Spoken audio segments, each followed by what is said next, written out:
I'd been working non-stop for months. Long nights, tight deadlines, and a boss who thought sleep was optional. So, when the weekend finally came, I decided to escape somewhere quiet, just for a couple of days. Somewhere with no emails, no meetings, and no city noise. The inn I found was old, too old. It had the kind of charm people romanticize in brochures, but never really want to experience. Wooden banisters worn smooth by decades of hands, faded wallpaper curling at the edges, and photographs of strangers from another century staring down at you from every wall. The woman at the front desk greeted me with a polite but distant smile. Her voice was soft, almost tired, like she'd repeated the same lines to 1,000 guests before me.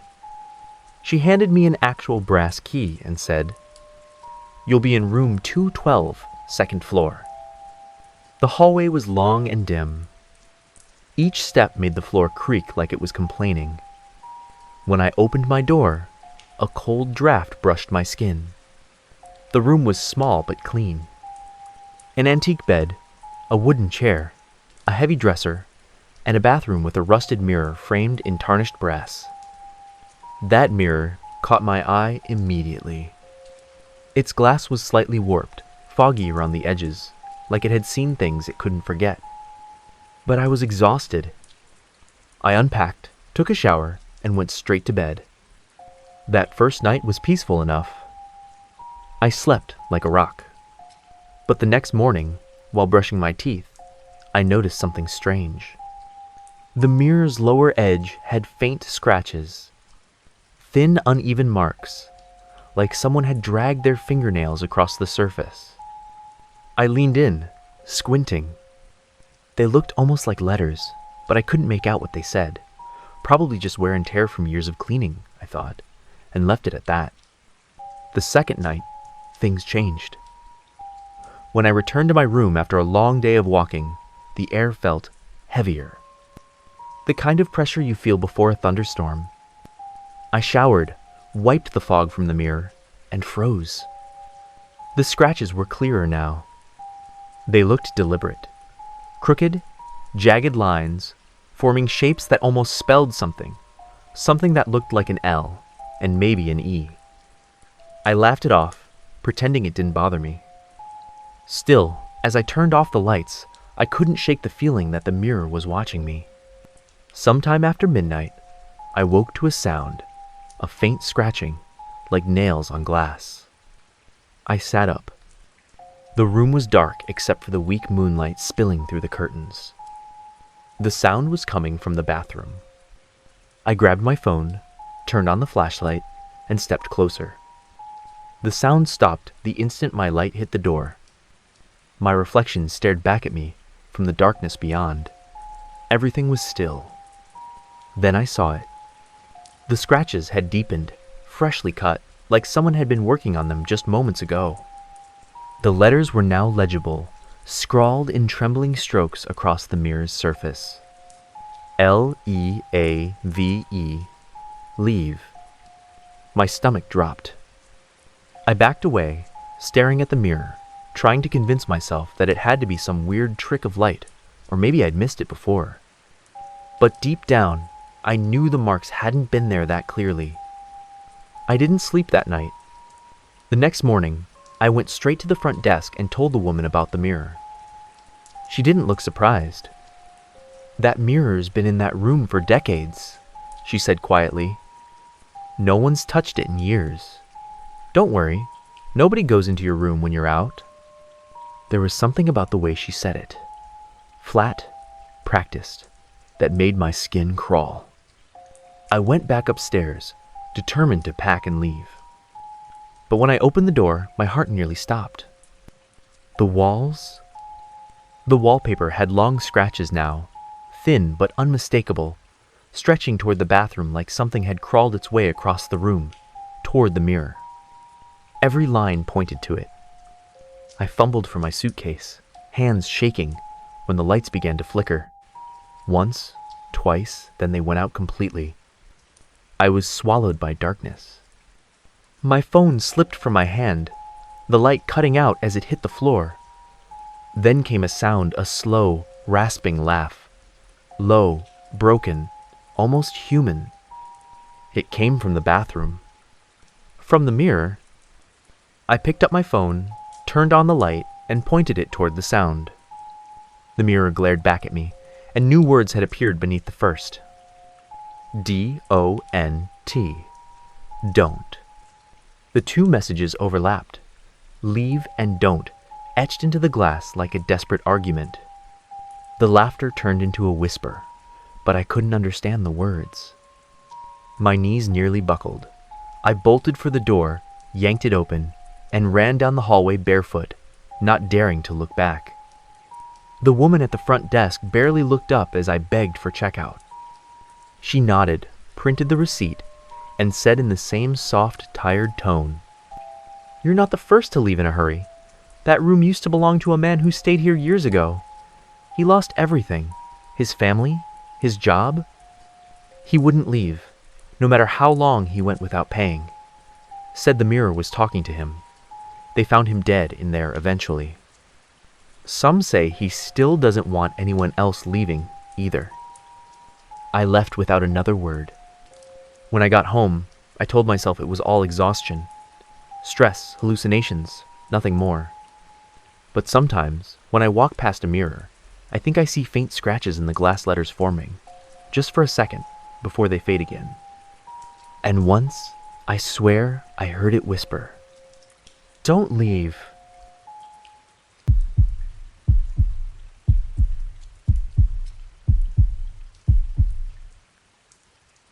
I'd been on the road for days, 3 cities in a week, endless meetings, the usual grind. By the time I reached the small inn where I was supposed to spend the night, I was too tired to care what it looked like. The place was old, though, the kind of old that creaks when you breathe too hard. The hallway lights buzzed weakly, painting everything in a pale yellow haze, and the walls were lined with old photos, faces long dead, staring out from frames coated in dust. The front desk clerk barely looked up when I checked in. He just slid the key toward me and said, "Room at the end of the hall." It was the very last door, tucked into a narrow corner where the light didn't quite reach. The room itself wasn't bad. Small, clean, quiet. I closed the window, turned on the heater, and got ready for bed. By midnight, I was half asleep, hovering in that strange space between waking and dreaming. That's when I heard it. A sound just outside the door. It was faint at first, like the dragging of fabric on the floor. Soft, rhythmic, not footsteps, something slower. I thought it might be another guest walking past, but the sound didn't fade down the hallway. It grew closer, one slow drag at a time, until it stopped right outside my room. I held my breath. The air felt colder now. My pulse thudded in my ears. Whoever, or whatever, was out there wasn't moving. They were just standing there. Then came a faint scrape, like fingers brushing lightly across the door. I sat up. My mind was racing, trying to come up with something rational. Maybe a coat brushing the wall, maybe pipes. But it didn't sound mechanical. It sounded alive. Finally, curiosity got the better of fear. I slipped out of bed, careful not to make a sound, and crept toward the door. The wood felt icy beneath my fingertips. I pressed my ear against it. Nothing, not even breathing. Slowly, I leaned forward and looked through the peephole. The hallway looked the same as before. Dim, empty, the light flickering near the far end. No movement. No shadow. Then the sound stopped completely. The silence was so deep it rang in my ears. I was about to step back when something, a shadow, flashed across the peephole. I froze. My throat went dry. I leaned in again, and that's when I saw it. A face. It appeared slowly, as if rising out of the darkness itself, colorless, waxy, and horribly close to the door. It had no eyes, just two hollow pits, blacker than shadow. The mouth stretched into a jagged, unnatural grin, showing teeth that looked too sharp, too many. It was looking straight at the peephole, straight at me, though it had no eyes to see with. I stumbled backwards so fast I hit the wall behind me. My knees buckled, my heart slammed against my ribs like it was trying to escape. I couldn't scream. I couldn't even breathe. Then, knock. Just one. A single, quiet tap on the door. Then another. Knock. Soft, measured, like it was waiting for me to respond. I pressed myself into the corner, shaking uncontrollably, staring at that door. The knocks kept coming, slow, deliberate, never loud. Then they stopped. Silence. And through the wood came a voice. Low, raspy, too close. Are you watching me? The words slithered through the air like smoke. I bit down hard on my hand to keep from making a sound. My whole body was trembling. I could hear my heartbeat echoing in my skull. The thing on the other side didn't move. I could feel it there, its presence like pressure in the air, heavy and wrong. Then, after what felt like an eternity, the dragging sound returned. Slowly at first, then fading, receding down the hallway, until it vanished completely. I waited for almost an hour before daring to look again. My fingers trembled as I leaned toward the peephole. The hallway was empty. Still, the light flickered once, twice, and went steady. No sound, no face, nothing. But I knew what I'd seen. I didn't sleep again that night. I just sat on the bed, watching the door, waiting for another sound that never came. When morning finally broke, I packed my things in silence and went straight to the front desk. The same man from the night before was there, looking half asleep. I heard something outside my door, I said. Someone was... Before I could finish, he gave me a weary look. You were in the last room at the end, weren't you? I nodded. He sighed. You're not the first. He said a woman had stayed in that room years ago, alone. No one knew what happened exactly, just that she'd been found dead by the door, fingernails torn and bloody, as if she'd been trying to claw her way out. They said the guests who stayed there after sometimes heard her dragging across the floor, knocking softly, whispering through the wood. Always from just outside the door. I left without another word. That night, back home, I couldn't stop thinking about that voice, about what it said. Are you watching me? I don't look through peepholes anymore. Not at hotels, not at home, because sometimes, when I stand near one, I feel it again. That cold breath from the other side. And I know if I ever look, I might see that face again. Smiling, waiting, and whispering. Are you watching me?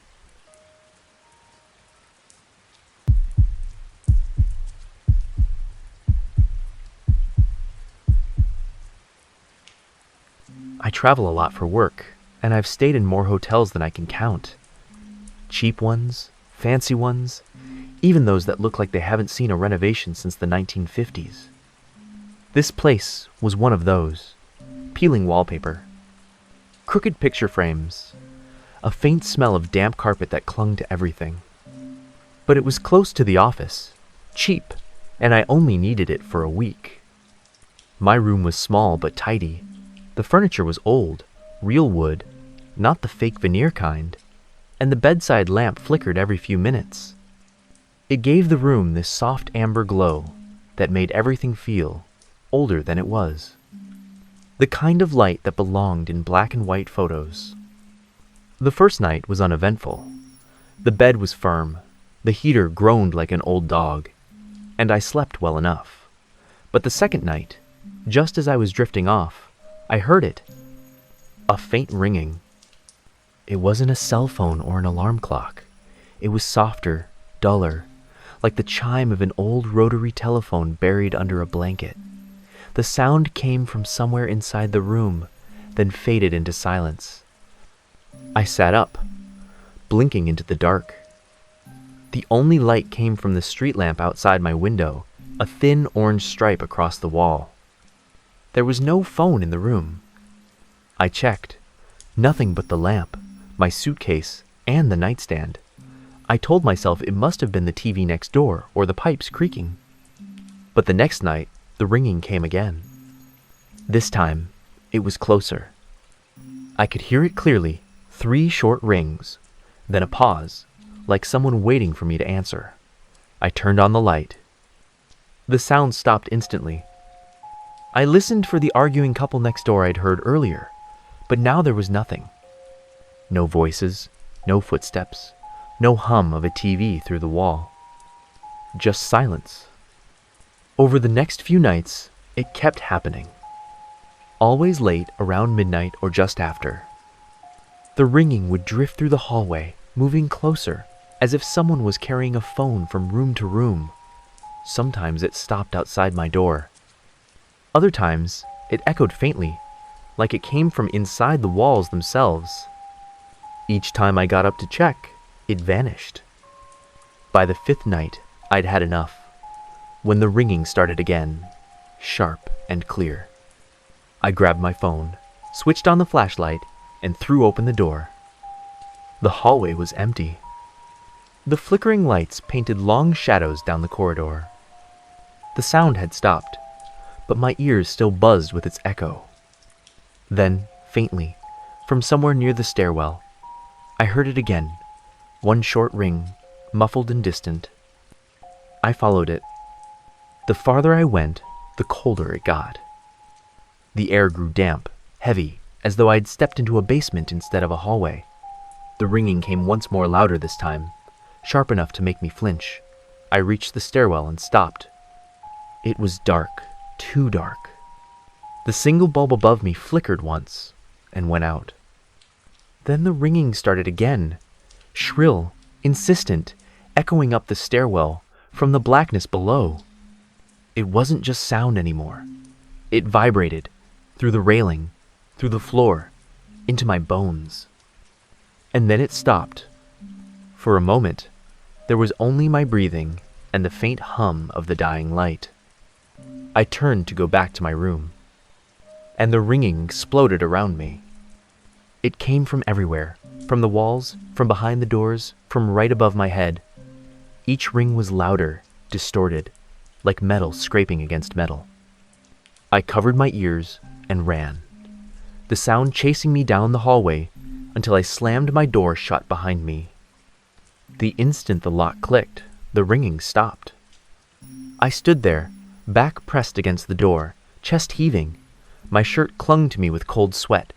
The room was completely still, but the air felt heavier, as if someone else was in there with me, watching, waiting.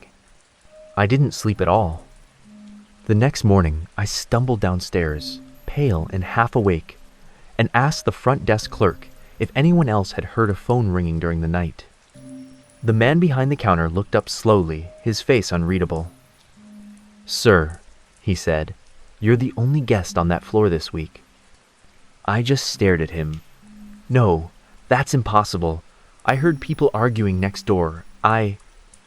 He cut me off with a small shake of his head. "That room's been empty for years, after the fire." I froze. What fire? He hesitated, eyes darting toward the hallway behind him, then said, "Years ago, one of the guests got trapped when the second floor caught fire. She tried to call for help, but the phone lines were already burned through. They found her near the stairwell the next morning. She had the receiver still in her hand." He paused. "People say sometimes they still hear it ring, like she's still trying to get someone to answer." The sound of that ringing filled my mind again, sharp, metallic, desperate. I felt dizzy. I packed and left without another word. I don't know if it was my imagination, but as I stepped outside into the cold air, I thought I heard it one last time behind me. 3 soft rings, followed by silence. Since that night, I can't stand the sound of a phone ringing. Even my own. Because sometimes, when it does, there's a faint echo on the line, like someone breathing, far away, waiting for me to answer.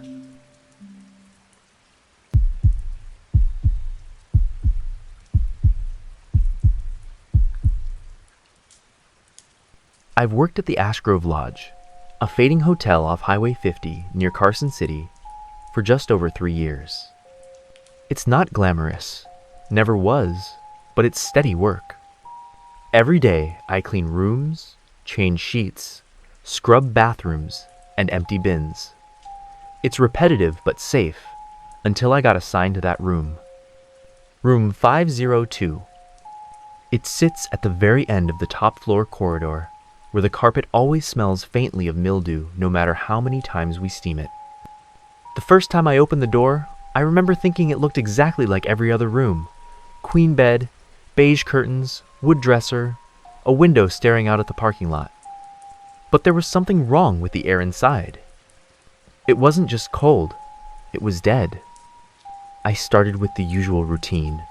Straighten the bed, replace towels, wipe down surfaces. When I finished mopping the floor, it looked spotless, until I turned to leave. I don't know why I glanced back, but I did, and my stomach sank. The floor was covered in a thin film of gray dust again, as if I hadn't touched it.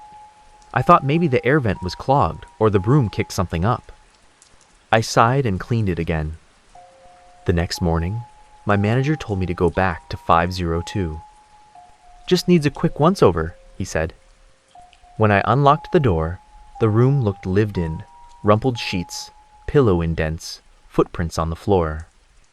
But the key log said no one had entered since me. Every day that week, I cleaned 502. Every day it returned to that same eerie disarray. The dust, the creased bed. Sometimes I swore I felt eyes on me while I worked. Once, as I scrubbed the bathroom mirror, I saw something dark move behind me. Just a blur in the reflection, but when I turned, the room was still. By Friday, I was jumpy enough to ask the manager if someone else had access. He shook his head. No one's booked that room in months, he said. Then he added, almost like a joke, maybe the room's cleaning itself. It wasn't funny. That night the power flickered through the whole building. When it came back, the light in 502's hallway buzzed and dimmed to a sickly yellow. The maintenance guy checked the wiring and swore everything was fine. A few nights later, I missed the last bus home after a double shift. The manager offered me a free room for the night. Take 502, it's empty anyway. I wanted to say no. Every instinct screamed at me not to. But I didn't want to seem crazy, so I smiled and thanked him. I wish I hadn't. The air inside was colder than I remembered. It pressed against my skin like damp cloth. I crawled into bed fully dressed, phone in hand, the lamp on. The mattress felt wrong, too soft, like something beneath it was shifting.